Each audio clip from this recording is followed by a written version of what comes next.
Fala pessoal, tudo bom? Um bom dia a todos. Aqui quem está falando é o professor Bruno Clemente do IFPA Campus Paragominas. Nós vamos dar andamento então para a programação do Dia da Internet Segura 2021. Vou compartilhar minha tela para vocês observarem então o tema de hoje, de agora, que é o uso de botnets como ferramenta para extorsão. Tudo bem? Uma rápida apresentação antes da gente iniciar. Meu nome é Bruno Gutierrez Rato Clemente, para quem não me conhece. Sou graduado em Ciência da Computação pela FAESA, especialista em desenvolvimento web também pela mesma instituição e mestre em informática pela UFES, a Universidade Federal do Espírito Santo. Eu sou professor do IFPA Campus Paragominas, tá bom? Vamos então falar sobre o nosso assunto. A gente primeiro precisa entender o que é botnet. Botnet é uma expressão que surge da junção de duas palavras. A palavra bot, que na verdade é a abreviação de robot, ou robô, e a palavra net, que significa rede. Quer dizer que botnet é uma rede de robôs, mas só assim não ajuda muita coisa, né? Vamos melhorar um pouquinho isso aí. Primeiro, bots. O que são bots? A gente está falando de robôs, mas não são como aqueles que são descritos em livros e filmes. São ferramentas automatizadas. Uma ferramenta que está inserida num determinado meio digital, né, e age sobre ele, realizando algum processamento. Nós estamos falando de robôs digitais, não aqueles robozinhos com um corpinho físico, mas uma lógica de computador que faz um processamento, tá bom? Eu coloquei aqui alguns exemplos de bots, talvez vocês reconheçam essa foto aqui do lado, né? Bots, por exemplo, de sites buscadores vasculham a internet, fazem varredura e indexam páginas. Bots de jogos simulam personagens humanos, agindo como eles para proporcionar uma experiência multijogador para pessoas desconectadas. Bots que enviam mensagens automáticas para outras pessoas, como promoções e descontos, e robôs de conversação, bots de conversação, usados no lugar de funcionários para conversar com o cliente, tirar suas dúvidas, fazer uma triagem do atendimento, entre outras coisas.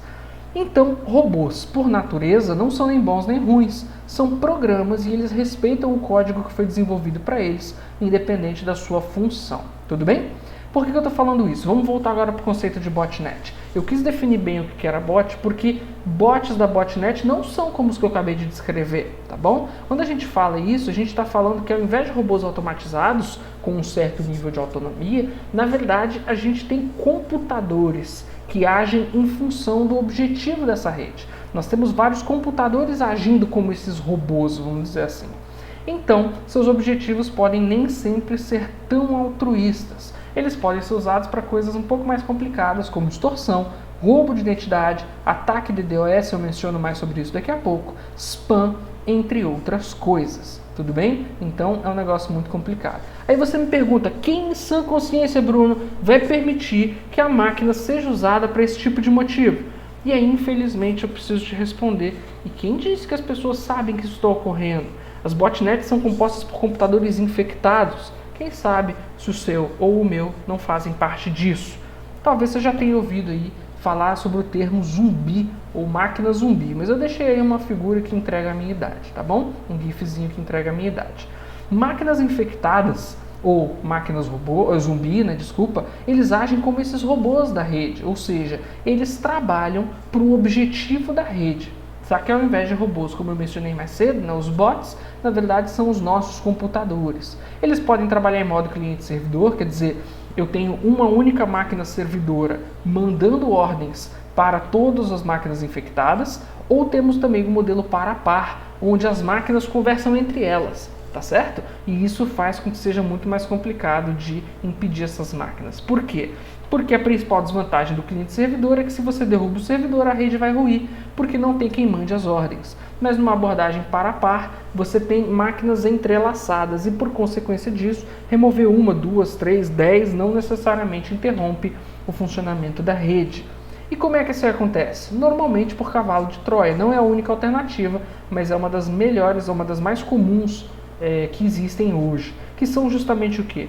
Programas maliciosos que se disfarçam, né? Entram em nossos computadores fingindo ser inofensivos, e aí você instala esse programa achando que ele é um programa comum, um programa benéfico, e ele traz junto dele uma série de programas maliciosos. Tudo bem?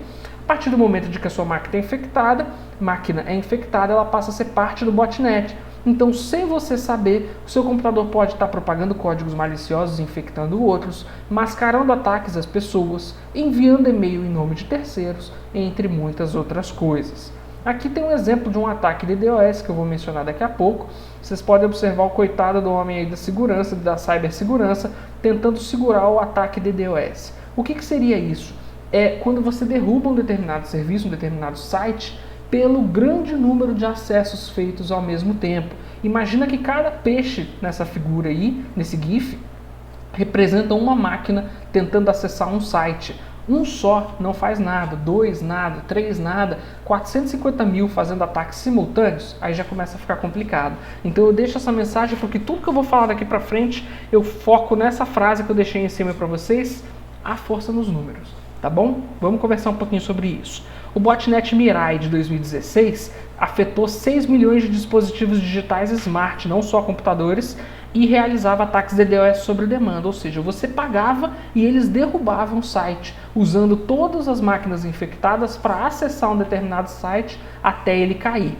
O botnet Mariposa de 2008 tinha 12,7 milhões de dispositivos nos 2 anos em que ele ficou em funcionamento e ele enviava o que a gente chama de malvertising, no caso propagandas contendo malware, ok? Então quando você clicava lá na propaganda você era infectado. O botnet Kraken de 2008 era baseado no Storm de 2007. O Storm foi um dos primeiros botnets par a par, infectou mais de 1 milhão de dispositivos e esse Kraken conseguia enviar 500 mensagens de spam por dia. Então nós estamos novamente mencionando da força dos números. Tudo bem? Uma observação, vale mencionar que esses botnets podem ser usados para mascarar ataques. Ou seja, do ponto de vista de quem investigar, o ataque não veio da pessoa original, ele veio da máquina infectada. Isso dificulta as chances de você rastrear quem é o verdadeiro remetente e ainda incrimina você, que não tem culpa do assunto, mas está saindo da sua máquina a tentativa de extorsão. Tá bom? Então vamos voltar aí, aproveitar que eu falei a palavra extorsão, vamos voltar para isso. Botnet é um assunto muito extenso, a gente está focando hoje em ferramenta de extorsão. Então, como vocês já viram hoje, a gente já teve uma palestra sobre isso, vou só contextualizar. Entende-se por extorsão o quê? É o ato de obrigar alguém a fazer algo ou deixar de fazer algo por meio de ameaça ou violência. Então eu trouxe o exemplo de um botnet específico que infectou mais de 450 mil máquinas e que permitia envio de mensagens de ameaça de extorsão sexual. Esse malware conseguia enviar até 30 mil e-mails por hora. Durante a investigação, que durou 5 meses, foram registrados mais de 11 bitcoins em carteiras eletrônicas associadas a essa ferramenta. Valor que eu usei a cotação de hoje para calcular, equivaleria a 2.257.000 reais. Tudo bem? Eu coloquei esse valor aproximado aqui.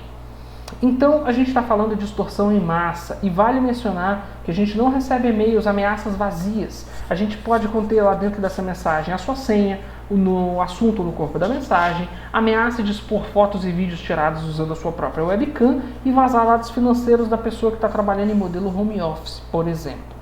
Tá bom? Eu deixei esse exemplo de mensagem para vocês acompanharem, para vocês darem uma olhada. Observe então que o remetente é save yourself, salve-se, né? No assunto, eu gravei você e traz o nome da pessoa. Observa que essa parte preta e a parte preta logo embaixo são buscadas de um banco de dados, de uma grande tabela de nomes, e-mails e senhas. Tudo bem? Para dar mais veracidade, ser mais intimidador, ser mais assustador. Observa que a primeira frase é: olá, eu sei uma das suas senhas, que é ... e vem a senha. Ou seja, a gente muitas vezes se preocupa em proteger, por exemplo, a nossa senha do Facebook, do YouTube, essas coisas do tipo. Porém, a gente usa a mesma senha em vários serviços. E aí não adianta nada você ter uma boa senha no seu Facebook se você usar a senha do seu Facebook num fórum para pegar uma informação, num site de receita, num site de qualquer coisa aí que exija a sua senha. Às vezes até em sites de conteúdo proibido, coisas do tipo. E aí você acaba comprometendo a sua senha de um serviço seguro porque você usou a mesma senha num site não seguro.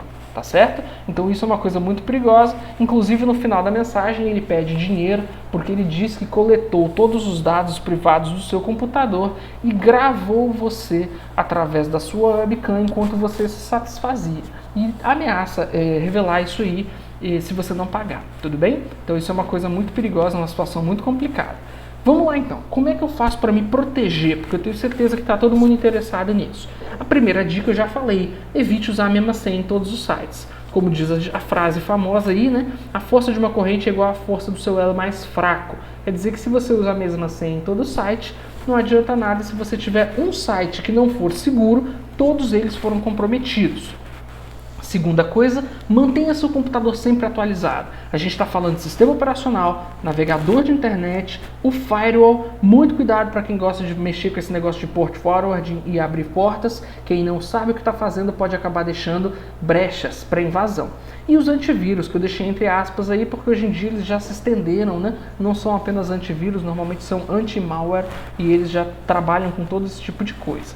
Não utilize senhas fáceis, evite senhas muito curtas, use símbolos, números, maiúsculas e minúsculas dentro da sua senha. E eu deixo 3 frases que eu acho muito importante todos vocês guardarem e carregarem com vocês. Cuidado com o site que você acessa, cuidado com os e-mails que você abre e cuidado com os links em que você clica, porque tudo isso são portas de entrada para esses malwares no seu computador. E se o seu computador for infectado, ele pode começar a ser utilizado como um zumbi para uma rede dessas. E você pode estar, sem você estar ciente, colaborando com esse tipo de coisa. Com disparo de e-mails, com spam, extorsão, ataque a pessoas, DDoS derrubando sites e coisas do tipo. Então, eu deixei uma série de dicas aí para vocês que vocês se sintam um pouco mais protegidos, tá certo?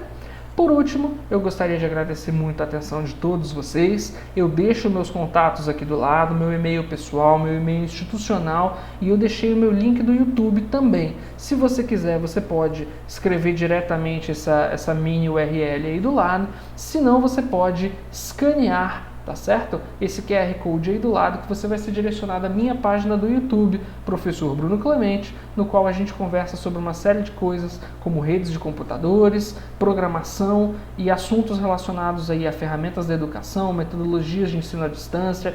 Eu estou preparando um conteúdo muito bacana aí para todos, então sinta-se convidado para entrar, para fazer parte e para se tornar parte da comunidade. Tá bom? Então, nesse momento eu agradeço a atenção de todos vocês, novamente deixei todos os meus contatos e agora eu vou ficar aqui à disposição de vocês para responder as perguntas, tá bom? Então fiquem à vontade, usem o chat, perguntem o que vocês quiserem e eu vou tirar todas as dúvidas agora, tá bom?